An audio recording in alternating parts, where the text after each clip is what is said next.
Hello, I'm Alma Angeles, and you're watching Eagle News International. Good evening, CJ. Good evening, Alma, and good evening to everyone joining the broadcast on tonight's headlines. President Duterte says Senator Bongo doesn't control him after former Army officer and NTF ELCAC Lieutenant General Antonio Parlare Jr. claims that Senator Bongo was controlling the decisions made by the president. U.S. President Joe Biden and China's Xi Jinping opened a virtual summit with an appeal for better communication between the superpowers and what Biden called guardrails to avoid conflict. Police in northwest England say they are treating a deadly blast outside a hospital in Liverpool as a terrorist incident involving a homemade bomb. And South Korea conducts the first manned public air taxi test flight at Gimpo International Airport, Seoul, South Korea.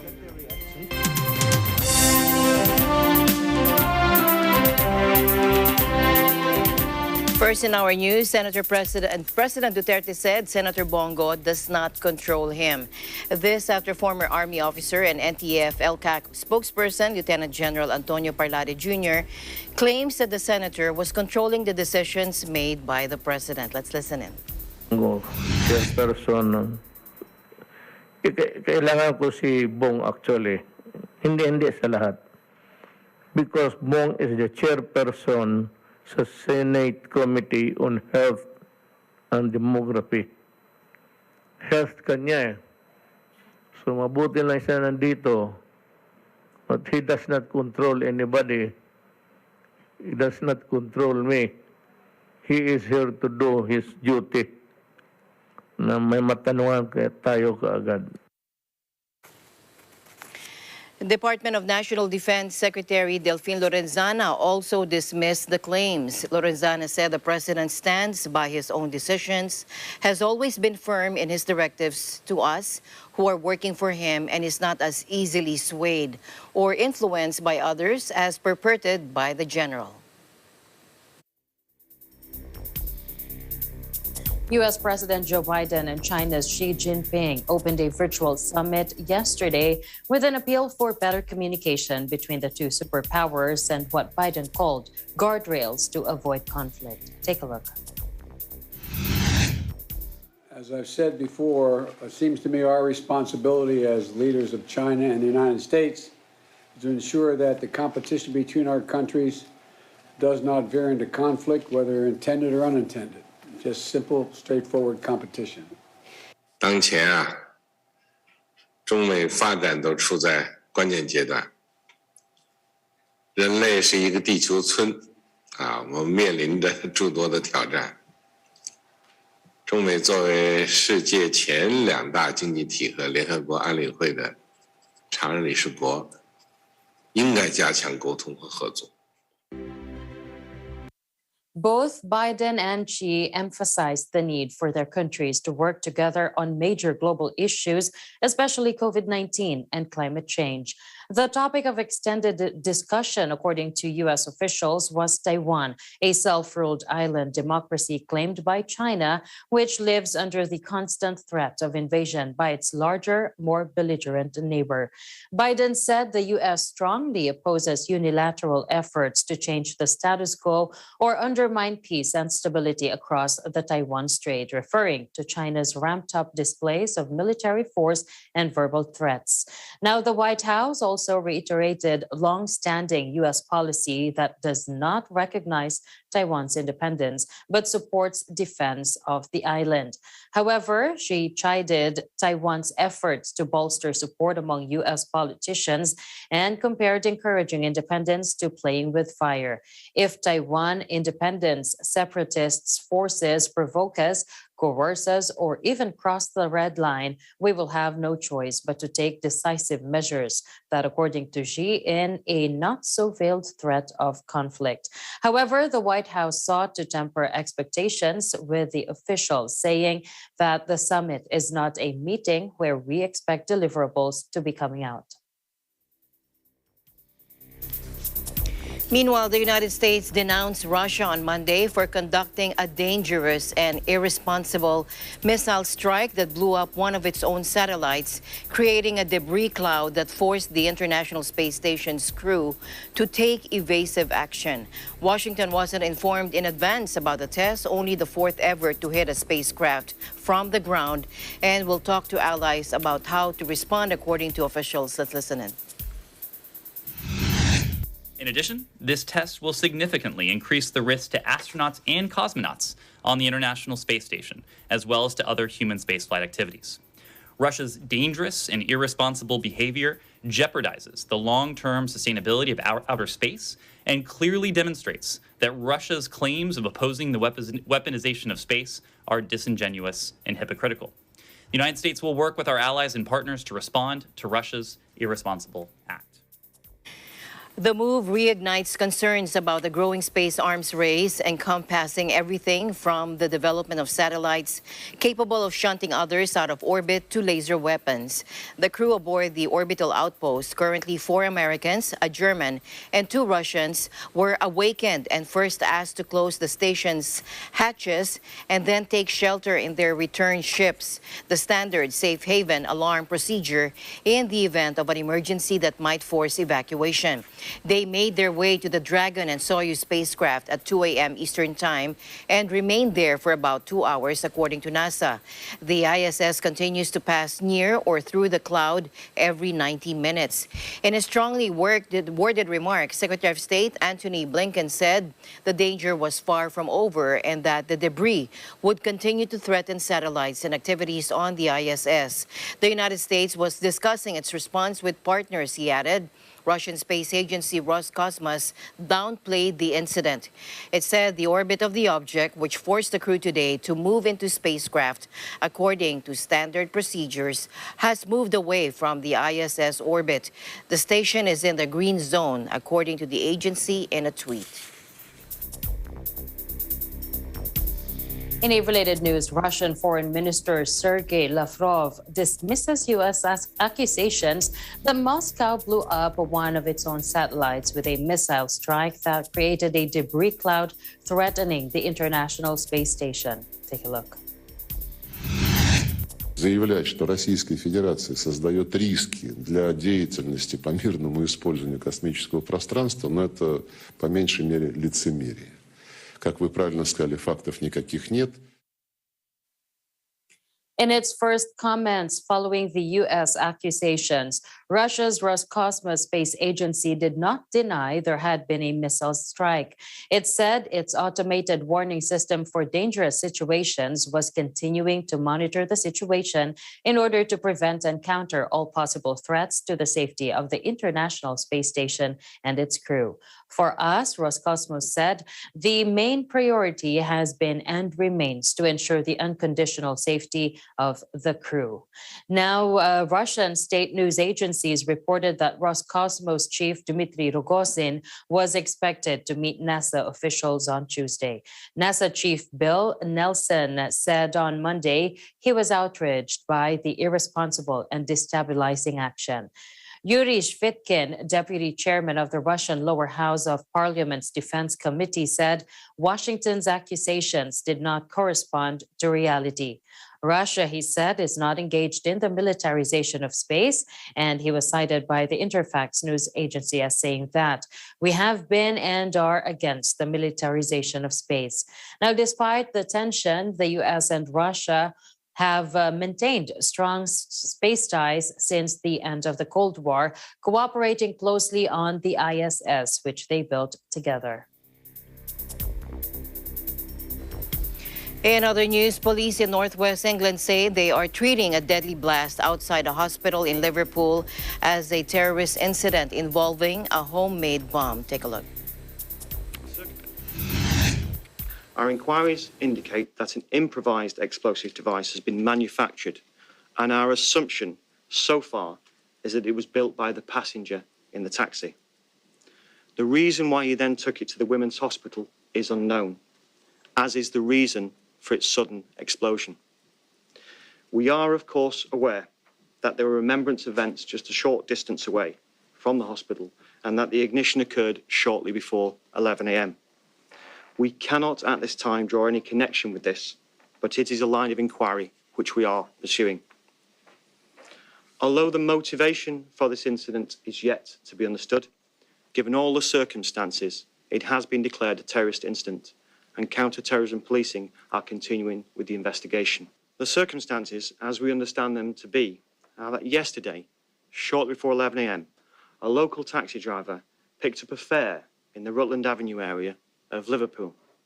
The fare, a man, had asked to be taken to Liverpool Women's Hospital, which was about 10 minutes away. As the taxi approached the drop-off point at the hospital, an explosion occurred from within the car. This quickly engulfed it in flames. Following discussions with Army Ordnance Disposal, we are able to confirm that this is being treated as the ignition of an explosive device. Our inquiries also indicate that the device was brought into the cab by the passenger. We believe we know the identity of the passenger, but we cannot confirm this at this time. Our inquiries have led us to two addresses. The first was Sutcliffe Street in the Kensington area of Liverpool, and at this location, 3 men, aged 21, 26 and 29, were arrested yesterday under Section 41 of the Terrorism Act. A short while ago, again in the Kensington area, a further man, aged 20, was arrested under Section 41 of the Terrorism Act. They will be interviewed later today by counter-terrorism detectives. A second address has also been searched at Rutland Avenue in Sefton Park. At this location, significant items have been found.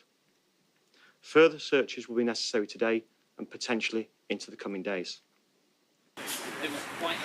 Now, British police are investigating the background of a mentally troubled Iraqi-Syrian convert to non-Muslim who died in a botched bomb attack in Liverpool, according to multiple reports today. Ahmad al-Swelmin, 32, has been named by police as the would-be bomber whose crude improvised device went off in the back of a taxi outside a Liverpool hospital.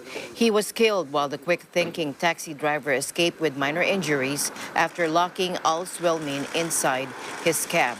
Reports by newspapers and broadcasters quoting unidentified security sources said al-Swelmin was a failed asylum seeker of Iraqi and Syrian descent with a history of mental health problems. Addressing a Downing Street press conference, Prime Minister Boris Johnson says Britain will not be cowed by terrorism after a homemade bomb destroyed a taxi outside a hospital in Liverpool, killing a passenger. And the Independent Joint Terrorism Analysis Centre, JTAC, are today raising the UK's threat level from substantial to severe, meaning an attack is highly likely. But what yesterday showed, above all, is that the British people will never be cowed by terrorism. We will never give in to those who seek to divide us with senseless acts of violence.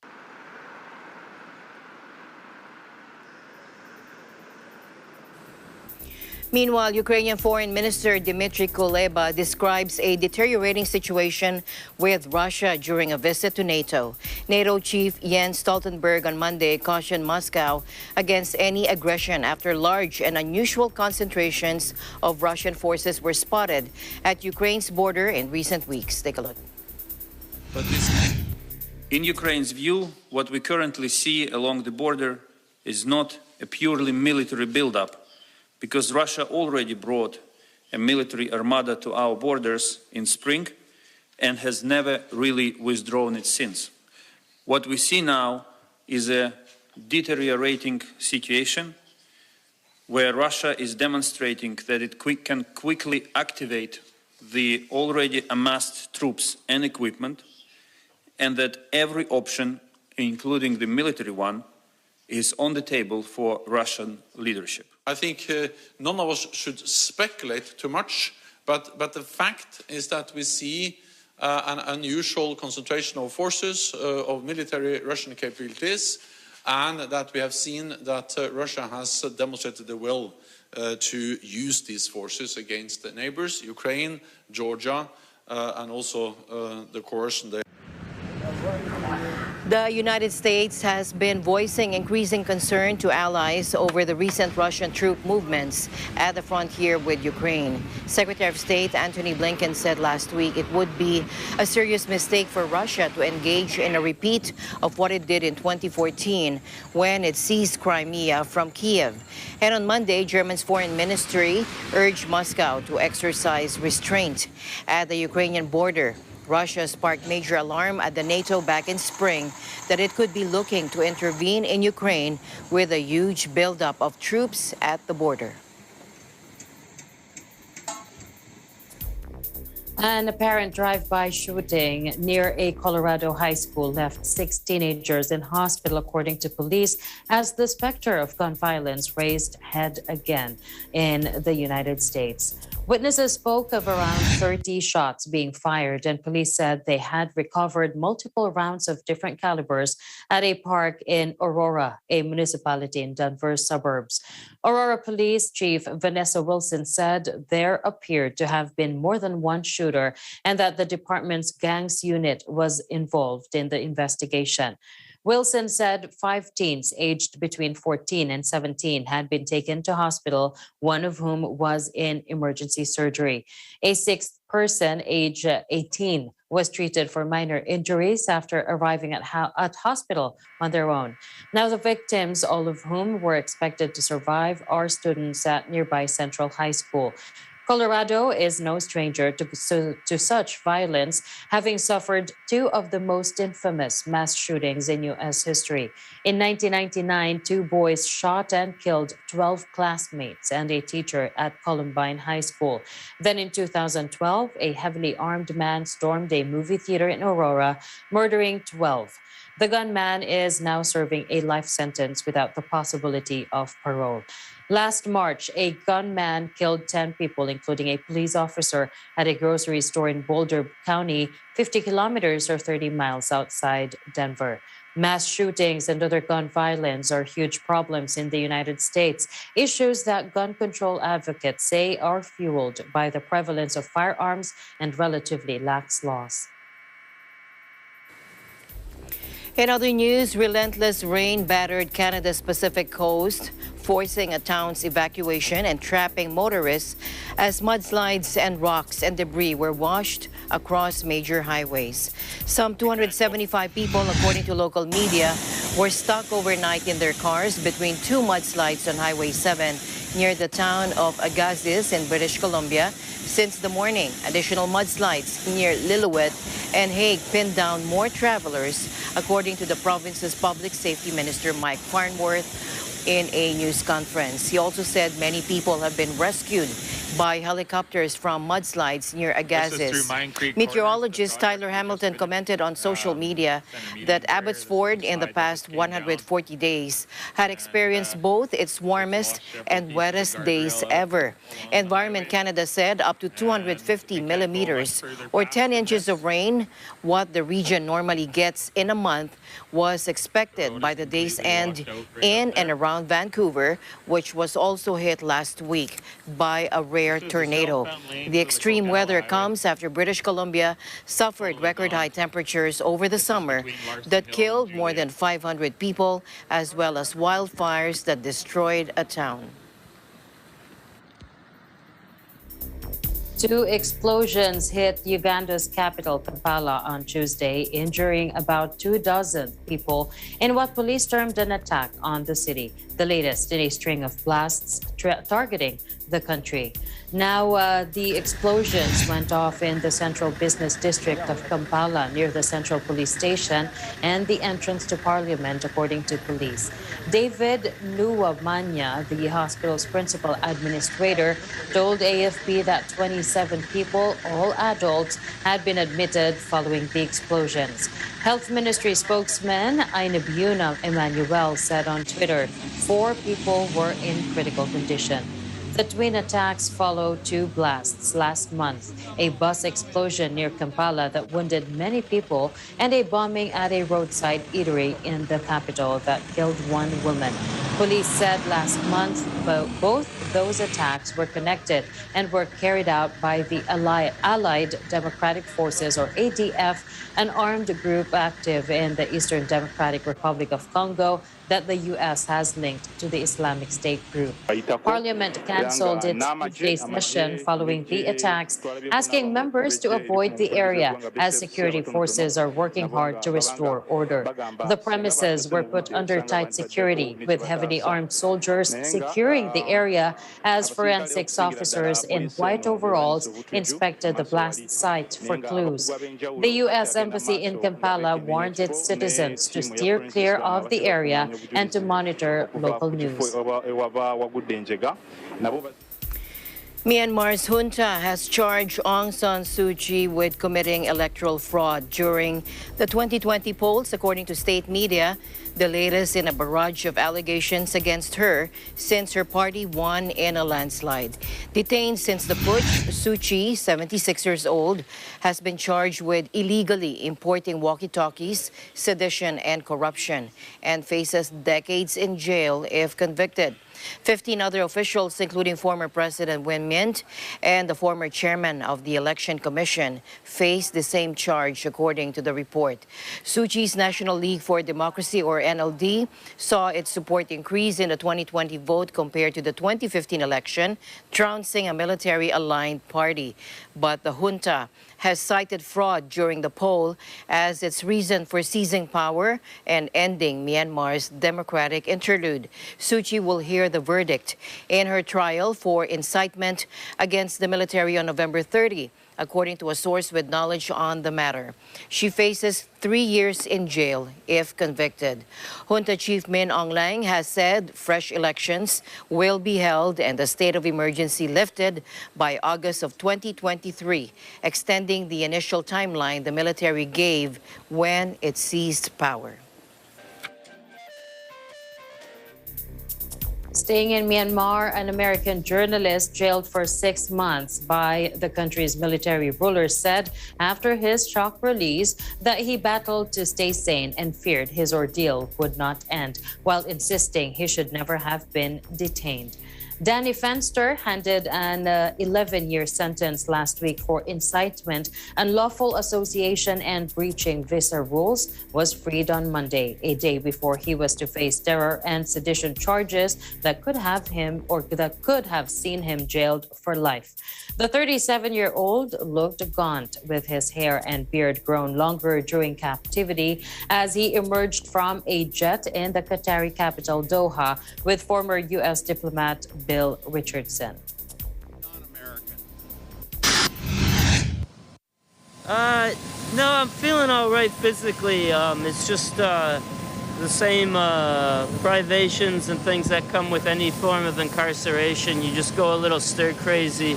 The longer it drags on, the more worried you are that it's just never gonna end. So that was the biggest concern, just staying sane through that. I was arrested and held in captivity for no reason, so I suppose so. But physically, I was healthy. I wasn't starved or beaten. Journalists on the thing. Do you have any words for them? Yeah. That's. We're gonna keep the focus on them as much as possible and do everything we can to lobby on their behalf. We're still trying really hard and hoping that we can get them out of there. Say how pleased I am. This story is about Danny coming home to America, but I also want to thank the Qatari government that is supportive of my foundation that helps secure the release of hostages, American and non-American. On Monday, he was pardoned and released on humanitarian grounds, the junta said, ending 176 days spent in a colonial-era prison where many of Myanmar's most famous dissidents have been held. The 37-year-old's release was secured following face-to-face negotiations between former U.S. diplomat Bill Richardson and junta chief Min Aung Hlaing. Richardson's organization said that in a statement. Now, in another statement, the family expressed their relief at Fenster's release. Fenster had been working at Frontier Myanmar, a local outlet in the Southeast Asian country, for around a year and was arrested as he was headed home to see his family in May. Myanmar's military has squeezed the press since taking power in a February coup, arresting dozens of journalists critical of its crackdown on dissent, which has killed more than 1,200 people, according to a local monitoring group. We're going to keep the focus on them as much as possible and do everything. And the news continues here on Eagle News. We'll be right back.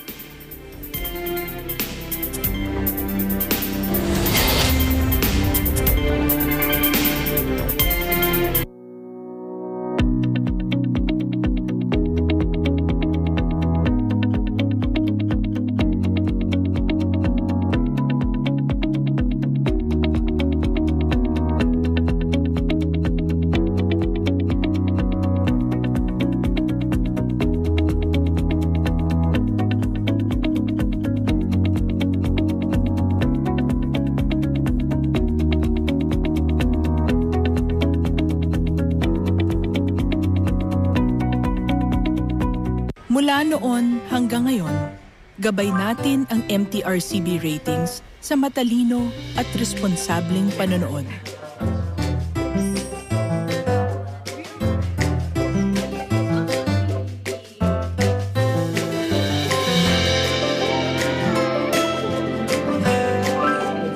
Sa tamang pagsunod sa MTRCB ratings, ginagawa nating ligtas at makabuluhan ang panonood ng bawat miyembro ng pamilyang Pilipino. Lumipas man ang panahon, hanggang may pamilyang Pilipino, andyan ang MTRCB.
Alam namin ang iyong pagsisikap. Dama namin ang iyong mga sakripisyo. Kita namin ang pagharap mo sa bawat pagsubok. Kaya sa kabila ng mga hamon ng buhay, nandito kami para umalalay. Kasi katulad mo, gusto rin namin ang magandang bukas para sa kanya. Hatid namin ang dekalidad na edukasyon at makabagong pasilidad sa abot kayang halaga. Kaya huwag ka na mangamba.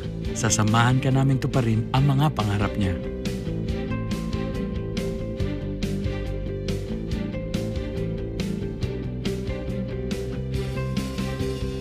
Maaasahan mong sulit dito ang mga pinagsikapan mo. Sa aming mga makabagong pasilidad at sistema ng edukasyon. Mailalabas natin ang angking talino at mga kakayahan niya. Kahit sa munting halaga, makakasiguro ka na makakasabay siya sa mabilis na pag-ikot ng mundo. Sa New Era, karamay mo kami sa bawat hamon. Kaagapay mo kami sa bawat hakbang. Kasama mo kami sa bawat ngiti at tagumpay.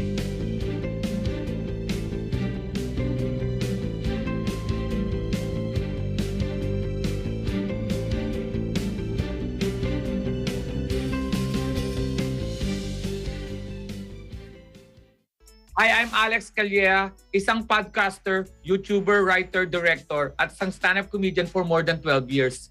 Kaya naman, heto na ang funniest Nakawall Videos! Ang natatanging show na bubusugin ang buong sambayanan sa katatawanan! Ito ang bagong tambayan ng buong pamilya at barkada. Mula Lunes hanggang Biyernes nyo kami makakasama tuwing 4:30 p.m. Dito lang sa Net 25. Dito, mapapanood natin ang best comedy videos na hinanap pa namin sa kasuluk-sulukan ng internet. So ano pang hinihintay nyo? Join na sa pinakabago at pinakamasayang afternoon habit ng tawanan at kulitan, ang funniest Nakawall Videos!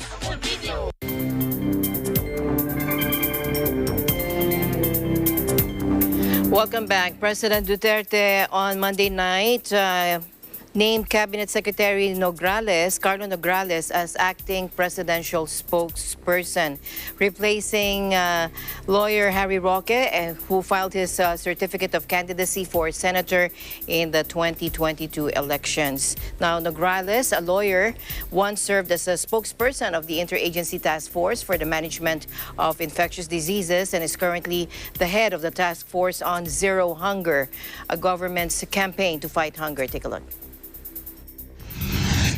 Roque, nag-file ng certificate niya kanina ata. He will be running for senator.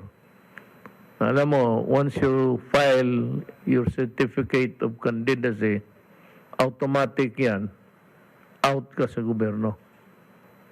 Kung maaari, ikaw na lang sana ang acting na muna until we find a replacement. I do not want to burden you with so much. Alam ko yung paperwork dadaan sa iyo. Roque bid goodbye as presidential spokesperson and IATF-EID spokesman during his last palace briefing on Monday before heading to the COMELEC to file his COC on the final day of filing of statements for withdrawal and substitution. Roque, a former Congress representative, is running for senator under the People's Reform Party, substituting Paulo Mario Martelino. President Rodrigo Duterte on Monday approved the recommendation of the Interagency Task Force for the Management of Emerging Infectious Diseases to lift the mandatory use of face shields in areas under alert level 1 to 3. Is that define the wearing of the mask cumbersome, so maybe it limits the range of sight of people working where the eyes is plays an important ingredient in their work. So maraming nagrereklamo. Decision ko is okay, tanggalin na ninyo yung shield. Pwede na ninyong you dispense with the shield but not the mask.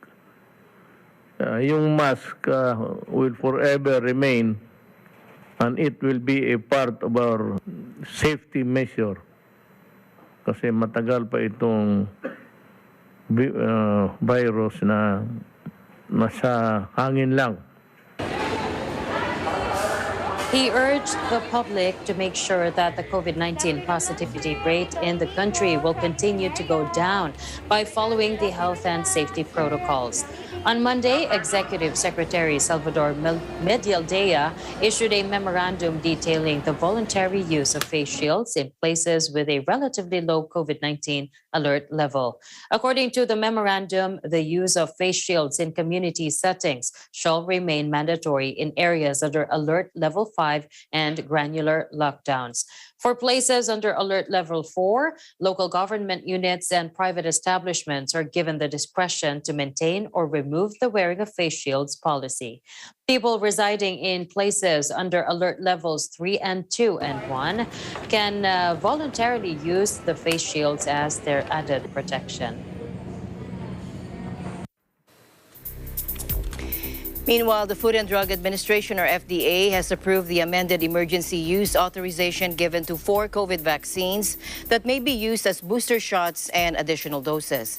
In a taped public address that aired today, FDA Director General Eric Domingo said AstraZeneca, Pfizer, and Sinovac could be used as homologous vaccines or the same type of vaccine as a third shot. Take a look. So ito po yung na-approve natin ngayong araw na ito para maggamit ng additional vaccination. Ibig po sabihin magdagdag na dose aside after the makomplete po yung primary series na isa or 2 dose. Yung pong Pfizer ay na-approve natin as a homologous additional 3rd dose. Ibig po sabihin kapag nakadalawang Pfizer, after 6 months, maaari pong magbigay ng isa pa. Yung AstraZeneca ay approved din po as a homologous 3rd dose. Ganon din po ang Sinovac. Ang Sputnik Light po, ito po yung single dose na Sputnik, ay na-approve natin as an heterologous booster. Ibig po sabihin, maaari po siyang ibigay na pangatlong dose sa mga pasyente na katatanggap ng ibang bakuna. Yun din naman pong Department of Health ay na marami rin po tayong inaral doon sa mga combination and marami pong combination ng heterologous vaccine combinations na in-approve po natin na maaaring gamitin ng Department of Health starting po ngayong linggo na ito.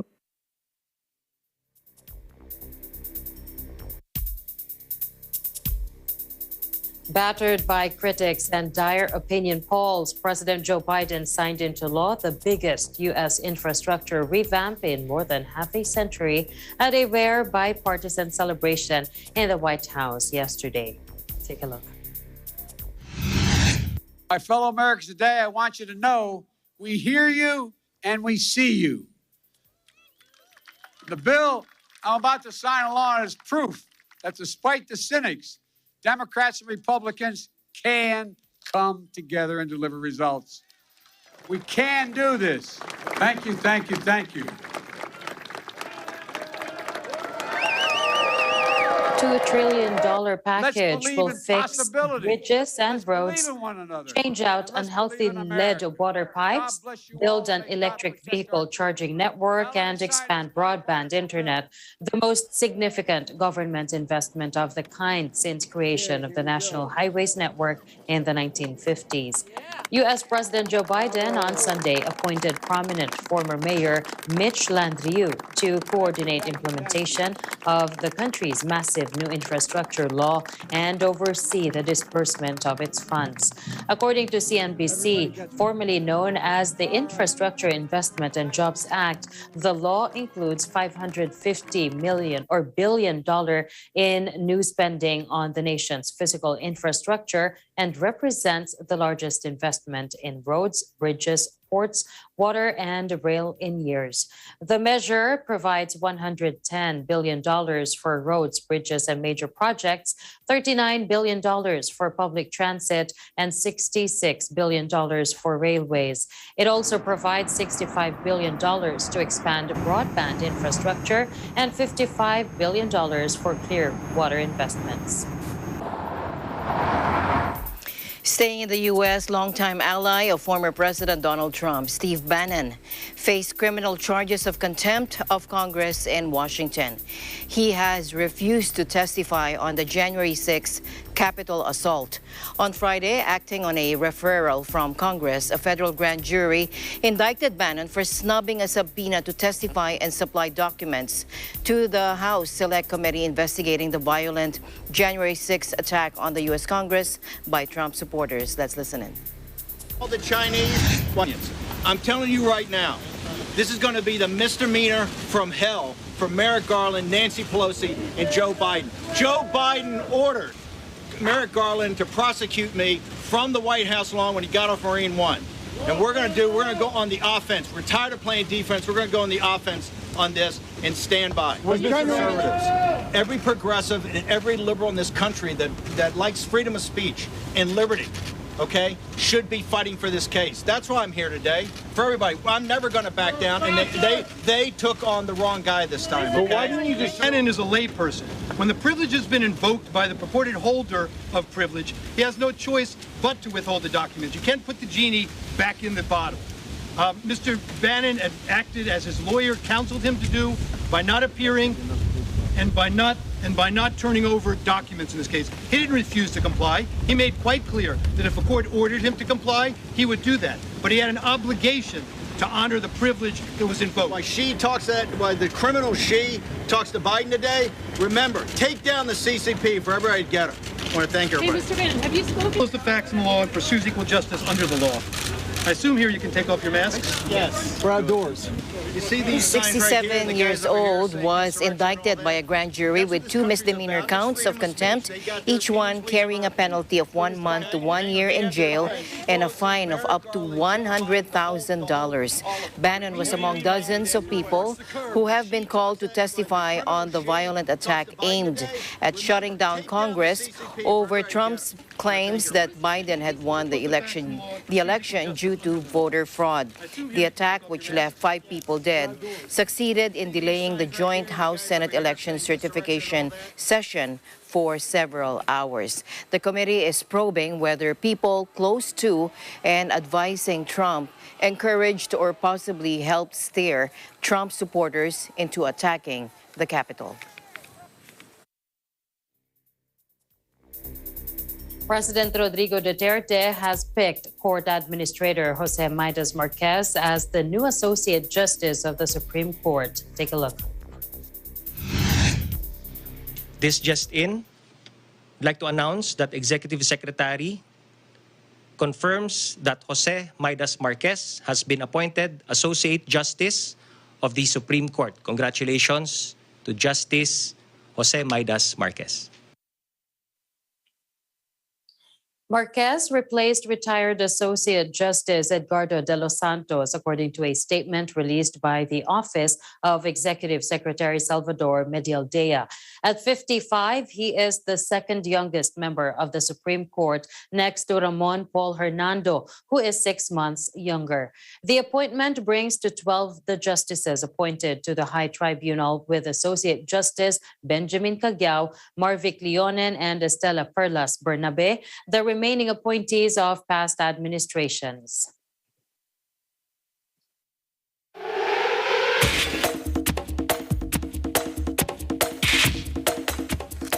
Japanese sensation Shohei Otani said on Monday that he is honored to be compared to the legendary Babe Ruth and aspires to go down in baseball folklore. Take a look. 比較していただけるだけでとても光栄なことというか、もちろん残した数字だけではない方だと思うので、そこが一番すごいのであって、そういうふうになるっていうのが一番選手としてもいつまでも覚えてもらえる選手っていうのはなかなかいることではないので、そこは一つ選手として目指すべきものの一つかなとは思いました。個人的にはね、もうどんどん切り替えて来年もっともっとまたそういった賞をいただけるように、頑張っていきたいなっていう方に切り替えていきたいなと思ってるので、今年やってきた数字っていうのをそういうふうに評価してくれてもらえるのはすごい嬉しいことだなとは。The Los Angeles Angels star has picked up an array of awards over the past month and is now favorite to win the American League's Most Valuable Player award. The 27-year-old is following in the footsteps of Ruth by playing as a pitcher and a batter and has become MLB's biggest star after a breakthrough season. Japan's National Press Club of Ruth, the last player to pitch and hit on a regular basis 100 years ago. Otani has already won the MLB Player's Choice, Outstanding Player Prize, and the Commissioner's Historic Achievement Award. He has been named on a short list of 3 for AL MVP, with the winner to be announced Thursday. Eagle News will be back with more stories. Please don't go away. Solusyon, aksyon, re-responde na ang bagong aksyonan ng bayan.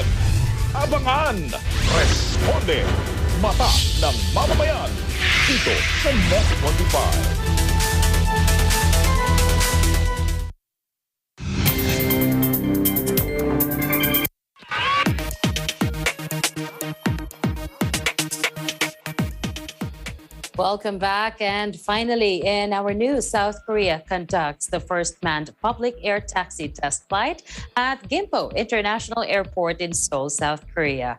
The two-person drone made by a German urban air mobility company, Volocopter, completed the first test flight and was the first ever crewed public test flight of a fully electric vertical takeoff and landing air taxi in South Korea. Take a look. What is very important for us is public perception. So we're doing a lot of events and marketing to bring this vehicle to the public and to get their reactions, as this is the missing piece for us to make a successful service out of it. Obvious thing is our motors and rotors. We have 18 of them. So if we lose one or two, it doesn't matter, we can still safely fly. And we have this whole redundancy in our complete system. So multiple flight controls, multiple battery packs, and this provides safety for the passenger. For us, it's a big milestone because it's the first crewed flight ever in South Korea. 25년에는 최초의 상용 서비스를 제공하겠다. 30년에는 본격적인 상용화 시대를 열겠다. 35년이 되면 자율비행의 시대를 열겠다. 이렇게 비전을. For me, it was a great experience to fly here at Gimpo Airport, especially during this special event here, and also to be part of this kind of aviation history, because that was officially the first public flight of an eVTOL in South Korea, and it was a great experience, and I'm also a little bit proud. This event was held to try out and validate Korea's urban air mobility concept of operations in an airport environment, as airports are the place where the first commercial services of UAM will be introduced in 2025. The 5-minute crewed test flight took place at Gimpo International Airport, covered a distance of approximately 3 kilometers, reached a maximum altitude of 50 meters and maximum speeds of 45 kilometers per hour. With regards to the traffic management for UAM, the Korean government plans to conduct an RD project for the development of a UAM surveillance data collection system from 2022 to 2025. The government's plan is to develop and validate core technologies to be utilized at the initial phase of UAM commercialization in 2025, taking into consideration the unique features of UAM as a means of urban mobility and the necessity to ensure interoperability with the existing air traffic management systems.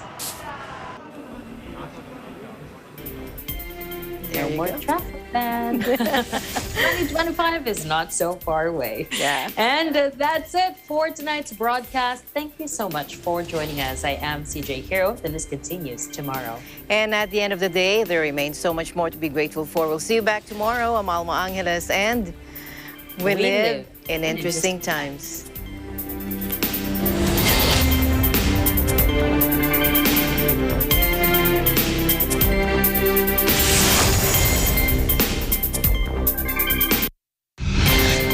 This program is supported by SMC Global Power,